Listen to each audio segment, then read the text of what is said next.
Friends last week கும்பகோணம்க்கு சடனாக plan பண்ணி temple trip கிளம்பிட்டோம். அப்போ என்னென்ன ஃபுட்டெல்லாம் ட்ராவலுக்கு வந்து கொண்டு போயிருந்தேன்றதை பார்க்கலாம். சப்பாத்தி, தக்காளி தொக்கு, லெமன் ரைஸ், அப்புறம் காரைக்கால் கட்டு சோறு. இந்த ஒரு டீட்டெயில் ரெசிபி உங்களுக்கு யூடியூப் அண்ட் இன்ஸ்டாவில் நிறையவே கிடைக்கும். இருந்தாலும் நான் ஒரு டைம் ஷேர் பண்ணுறேன்.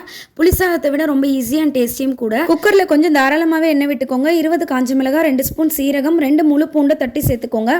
பொரிஞ்சதுக்கப்புறமா 3 பெரிய வெங்காயம் பொன்னிறமாக வதங்கினதுக்கப்புறமா ஊற வச்சிருக்க சாப்பாட்டு அரிசியை சேர்த்துக்கோங்க.